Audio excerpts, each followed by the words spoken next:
आप एक्टर हो ना? मैंने आपको टीवी सीरियल्स में देखा है, कुंडली भाग्य और इश्कबाज में। भाई तुम यूट्यूबर हो ना? आप एक्टर हो या यूट्यूबर? आप क्या करते हैं? हेलो फ्रेंड्स, मैं आज आपको इन्हीं सवालों के आंसर देने वाला हूं कि मैं कौन हूं, क्या नहीं करता, क्या करता हूं, मैं यूट्यूबर हूं या एक्टर हूं तो यूट्यूब पर क्या कर रहा हूं। तो इस वीडियो को आप पूरा देखते रहिए और आपको सारे आंसर मिल जाएंगे। So let's start. डूड, शुरू से स्टार्ट करेंगे तो थोड़ा वीडियो लंबा हो जाएगा ना, तो बेस्ट है कि टर्निंग पॉइंट से स्टार्ट करते हैं। ये बात है 2012-13 की, जब मैंने मास्टर डिग्री के लिए कई नेशनल एंट्रेंस एग्जाम क्रैक किए और finally central university of Rajasthan में एमएससी बायोटेक के लिए एडमिशन लिया। यूनिवर्सिटी में मेरी लाइफ ऐसी चल रही थी कि जैसे एक साइंस स्टूडेंट या रिसर्च स्कॉलर की चलती है। मतलब कि क्लासरूम, हाईएस्ट इम्पैक्ट फैक्टर वाले रिसर्च पेपर, लाइब्रेरी में ये मोटी मोटी बुक्स, प्रैक्टिकल और लैब्स में टेस्ट ट्यूब और पाइपेट पकड़ते हुए डीएनए को रन कराते कराते मॉर्निंग से इवनिंग और इवनिंग से कब नाइट हो जाती थी पता ही नहीं चलता था। बट डूड, इन सब के बीच मैं अपनी जिम और स्पोर्ट्स के लिए टाइम निकाल लेता था। मैं यूनिवर्सिटी की badminton team, 100 metre sprint, lawn tennis और क्रिकेट टीम में कैसे ना कैसे करके जगह बना ही लेता था। और ब्रो, इतनी भागदौड़ के बीच भी मैं अपने फेवरेट ग्रुप मतलब के यूनिवर्सिटी के ड्रामा ग्रुप में भी शामिल हो जाता था।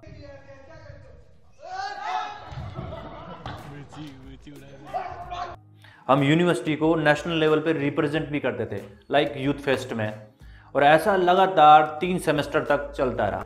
अब लास्ट में 1 सेमेस्टर बचा था और सबका डिसाइड था कि उन्हें मास्टर डिग्री के बाद अब क्या करना है। किसी को लेक्चरशिप के लिए जाना था तो किसी को सिविल सर्विस के लिए प्रिपेयर करना था।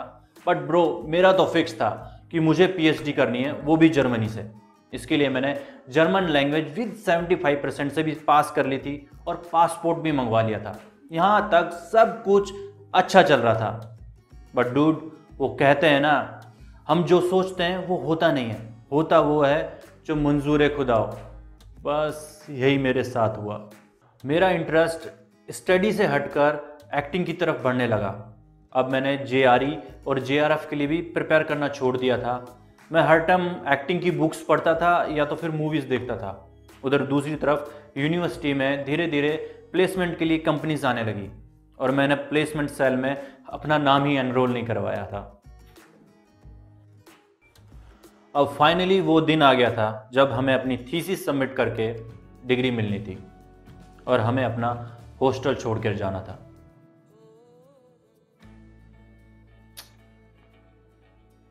Hostel life. और जैसे ही घर पर पता चला कि मैंने बॉलीवुड में जाने के लिए ना तो पीएचडी के लिए प्रिपेयर कर रहा हूं और ना ही सिविल सर्विस के लिए, तो घर वालों का गुस्सा 7वें आसमान पर था, जो कि जायज़ भी था क्योंकि हमारी फैमिली में मूवीज़ से दूर दूर तक का कोई नाता नहीं था। इवन मूवीज़ को देखना भी इतना पसंद नहीं किया जाता था। घर वालों के लाख समझाने के बाद भी मैं नहीं माना, तो बाद में उन्होंने मेरा सपोर्ट सिस्टम काट दिया, मतलब कि मेरी पॉकेट मनी बंद कर दी। पर मेरा तो फिक्स था कि मुझे एक्टिंग में ही कुछ करना है। जब मैं नहीं माना तो मुझे 1 साल का टाइम दिया गया कि इस 1 साल में जो करना है वो कर ले। फिर मैंने जयपुर में रविंद्र मंच ज्वाइन किया। वहाँ रोज़ 4 से 5 घंटे थिएटर वर्कशॉप होती थी। बिकॉज मेरा सपोर्ट सिस्टम बंद हो चुका था, इसलिए मुझे अपने होम टाउन से जयपुर के लिए रोज़ ट्रेन से अप डाउन करना पड़ता था। होम टाउन से जयपुर जाने के लिए मुझे 4 घंटे लगते थे और आने के लिए भी 4 घंटे लगते थे। और कई बार ऐसा होता था कि ट्रेन मिस हो जाती थी या ट्रेन लेट होती थी, तो मैं स्टेशन के वेटिंग रूम में या प्लेटफॉर्म पर ये अपनी डेली एक्टिंग रिहर्सल करता था। इस तरह मेरे दिन के 12 से 13 घंटे वेटिंग रूम और ट्रेन में ही बीतते थे। ठंड हो, बारिश हो, चाहे कुछ भी हो, पर मैं अपनी थिएटर वर्कशॉप कभी मिस नहीं करता। और मेरे इसी डेडिकेशन और मेहनत को देखते हुए हमारे थिएटर के डायरेक्टर ने मुझे स्टार्टिंग में ही अपने 3 से 4 प्ले में कास्ट कर लिया। जो मेरा पहला प्ले था वो एक कॉमेडी प्ले था जिसका नाम है the great Raja master drama company, जिसका लिंक मैंने अपने डिस्क्रिप्शन बॉक्स में डाल दिया है। अगर आप चेक करना है चाहें तो कर सकते हैं। मैं ये सब इसलिए भी बता रहा हूँ कि आज मुझे काफ़ी मैसेज आते हैं और कई लोग भी मिलते हैं तो मुझसे कहते हैं, ब्रो यू आर लकी, आप जिस इंडस्ट्री में काम करना चाहते थे आप उस इंडस्ट्री में काम कर रहे हैं। अगर हमारे पेरेंट्स मान जाते या हमारी कंडीशन अच्छी होती तो आज हम भी एक्टर होते। ड्यूड, मेरे लिए भी आसान नहीं था, मेरे पेरेंट्स भी एग्री नहीं थे। स्टार्टिंग में किसी के लिए भी कुछ आसान नहीं होता। अगर आपको कुछ करना है तो आप करो, बस एक्सक्यूज़ मत दो। मैंने थिएटर के दौरान हरियाणा में एक हिंदी मूवी का ऑडिशन दिया जिसमें 26,000 एक्टर्स ने पार्टिसिपेट किया था। लकीली मेरा उनकी टॉप 20 एक्टर्स की लिस्ट में नाम था। मैंने वहाँ लाइट, कैमरा और फिल्म मेकिंग में जो भी टेक्निक्स यूज होती हैं वो सब सीखी। मैंने एक्टिंग के साथ साथ वहाँ कॉस्ट्यूम डिपार्टमेंट में असिस्ट किया। देन उसके बाद मेकअप एंड आर्टिस्ट कोऑर्डिनेशन में भी काम किया। उसके बाद मैंने असिस्टेंट डायरेक्टर का भी काम किया और साथ साथ में मैंने स्टंट्स भी सीखे like martial art and horse riding.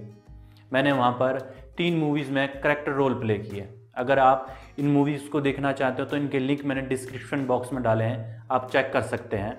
मैं यहाँ पर आपको सब कुछ डिटेल में नहीं बता रहा कि क्या क्या कैसे कैसे हुआ, नहीं तो वीडियो बहुत लंबी हो जाएगी। थिएटर एक्टिंग और फिल्म मेकिंग की सारी टेक्निक सीखने के बाद मैंने सीधा रुख किया मुंबई की तरफ। और जिस दिन मैं मुंबई पहुंचा उस दिन मुझे सबसे पहली खबर मिली कि भाई साहब डीमोनेटाइजेशन मतलब नोटबंदी हो चुकी है। एटीएम्स के आगे लंबी लंबी लाइंस और मेरे पास कैश नहीं। न्यू सिटी में ना तो किसी से जान पहचान और ना ही रहने का ठिकाना। वो 3-4 दिन कैसे कटे वो मुझे ही पता है।